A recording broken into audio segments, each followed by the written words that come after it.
Yo, what's going on, guys? In Lakers news, I want to hear your thoughts down below. So, we got a couple things we can talk about. Darvin Ham, if they keep losing, the seat's getting a little warm. He's not really in the realm of being fired right now, but there has been the illusion from Jovan Buha, the Athletic, that if they were to go on a pretty bad losing streak, he could be moved on. Now, he alluded to on a podcast that, and the information we're about to talk about is from Jay Fisher, but I'm adding some stuff that I heard in a podcast from The Athletic, that with Jovan Buha, the beat writer of the Lakers, that the Lakers, Zach LaVine, it's the contract that really, they don't like, but they're going to make a move. They're going to make a move. They're probably going to revert back to the last year's lineup, which was Jared Vanderbilt, LeBron James, Anthony Davis, D'Angelo Russell, I believe, and Austin Reeves was that lineup last year, which gave them just a bit more explosiveness and versatility. But they're expected to make a move. DeJounte Murray and Zach LaVine, two clutch sports guys, are the main guys. And I'm leaning, the team needs three-point shooting. They need shot creation. I know DeJounte Murray, Zach LaVine's the better shooter / scorer, an arguable fit to this roster. I personally think DeJounte Murray is the guy they need to go for. He's shooting 38% from three this year, 47% from the field, 21 points a night, 5 rebounds, 5 assists, 1.5 steals. And those numbers are actually the same, basically the same what he averaged last year, but maybe down. I mean, he shot 35%, 34% from last year from three, 46% from the field, 21 points a game, 5.5 rebounds, 6 assists. While with the last year with the Spurs, he averaged 21, 8.5, 9. Okay, 8.5 rebounds, 9, and shot 33. He's a career 34.4% three-point shooter. So Zach LaVine is probably not going to be a Laker because the Lakers are hesitant to take on a guy who's in the second year of a $215 million deal. He recently returned from, a right foot inflammation, and the Sixers are also not expected to pursue a deal for Zach LaVine. So Zach LaVine also in his first game back, he had 15.6 of 11, 1 of 5 from 3. So nothing crazy. And we'll talk more about Zach LaVine in a second. I just personally, before we continue going, I personally think they're going to go for somebody, and Jovan Buha related, or basically not related, but alluded that it's probably going to be a clutch sport client. DeJounte Murray and Zach LaVine are the two best fit clutch sport clients available. I personally think getting DeJounte Murray, 6'5", athletic, long-arm point guard. They need a point guard. Specializes in defense. He's got the size. Great rebounder. Decent three-point shooter. Pretty good offensive player. And he can push the pace. You package Gabe Vincent, Rui Hachimura, and a pick. You get yourself DeJounte Murray. What are your thoughts? Maybe you put in Max Christie or Jalen Hood-Schifino. Rest of the video will be the rest of the reporting we have on Zach LaVine. So Zach LaVine is still drawing interest from, yes, the Los Angeles Lakers. So teams that are looking for offense, obviously the Lakers. If you guys didn't know, the Lakers this season, according to StatMuse, if we want to go ahead and tell you guys what the team's offensive rating, they're a team that's been, obviously improved defensively. Last year, they were the 11th defensive rating, 20th defense. This year, they are the 10th defensive rating, 23rd offensive rating. Yes, they are the 7th worst offense in the league. So they're a team that's looking for offense.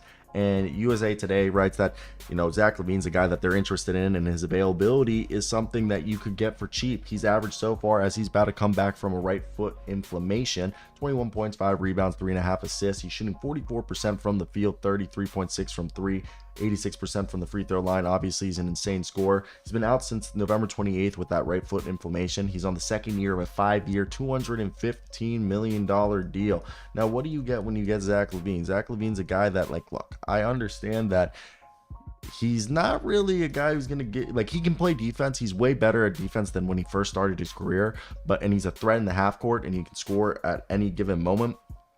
And he's a crazy athlete, can create his own shot. He's a good catch and shooter. He's improved as a defender, but albeit from a very low point. He's just a high quality offensive player. It's the contract. Okay, it's the same thing with Bradley Beal. Look at what happened to the Suns. When you give up all that room and your salary cap for one guy, you get handicap. Okay, you turn yourself into a cuckold because you're gonna watch yourself get fucked. But At the end of the day, if you feel like he's going to give you a championship, if you feel like he can be that treasury,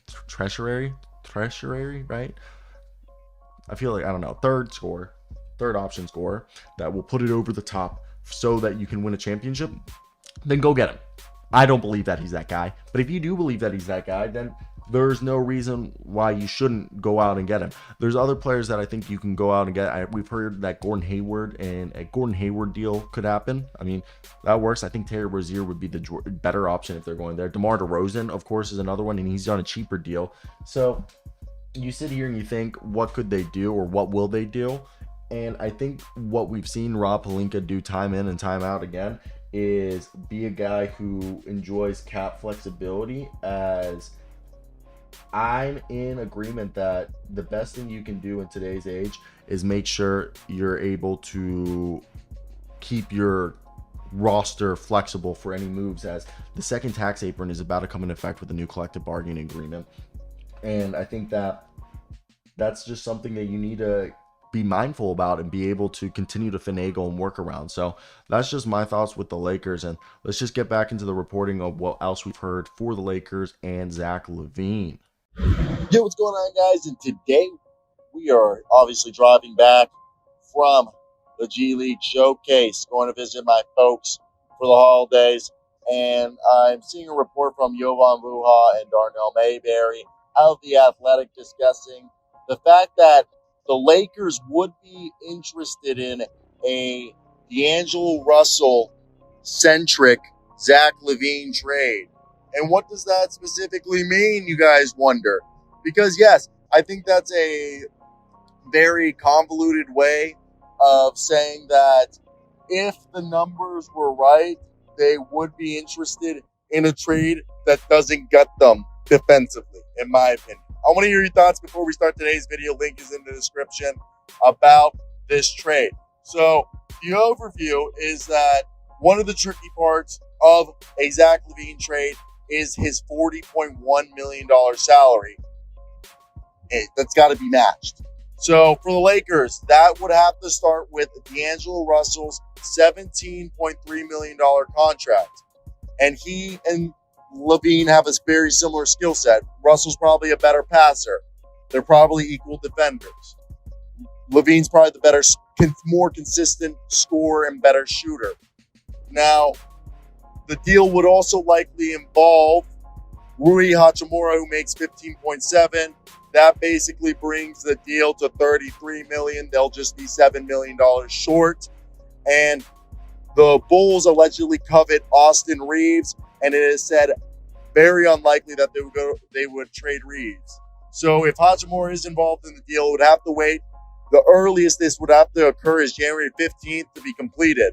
And both players were signed in a bird right deal and got big enough raises over the prior salaries that the Lakers are unable to trade them until January 15th.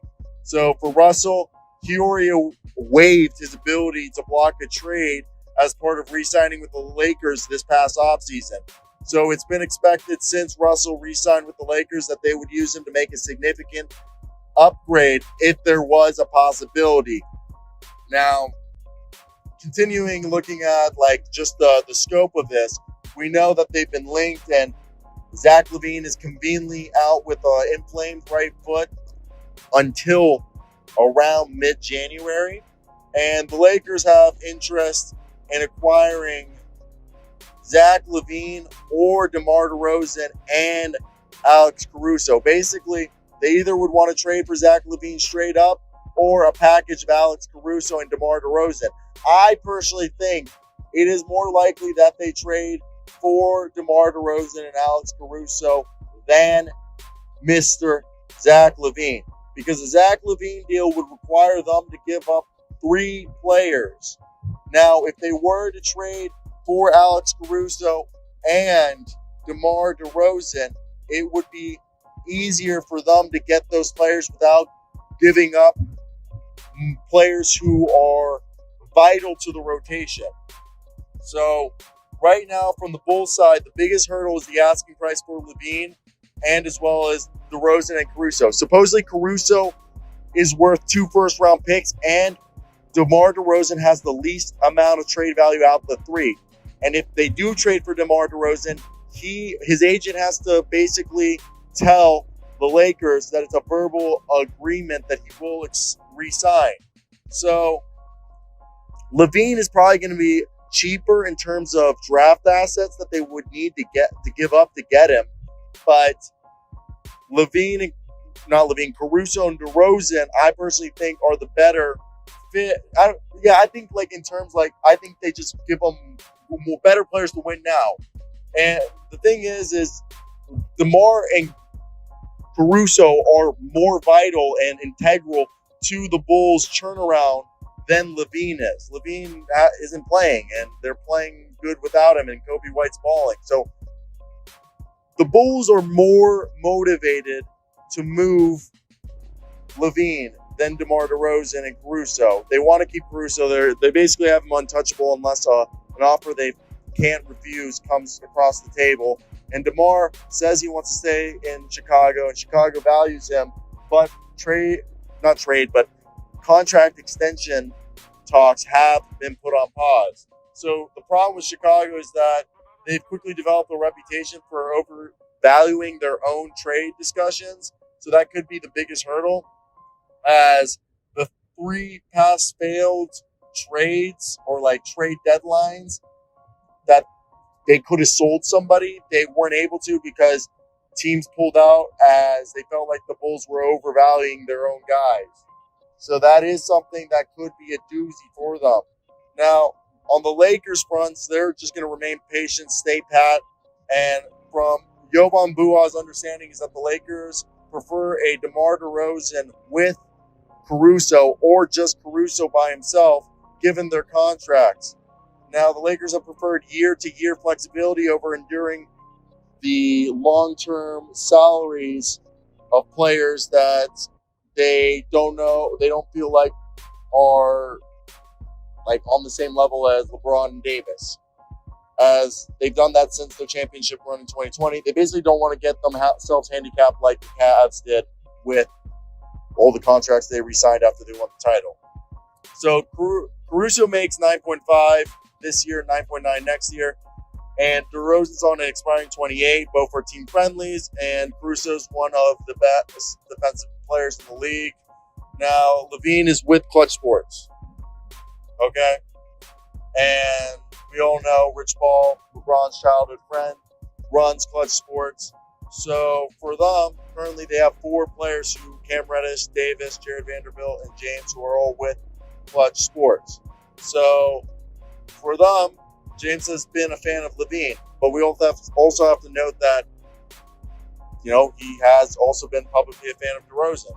For LaVine, though, D'Angelo Russell, like we said, is a better fit, and they're saying potentially either Max Christie or Jalen Hood-Schifino and a pick would have to be involved, and we're talking a first-round pick.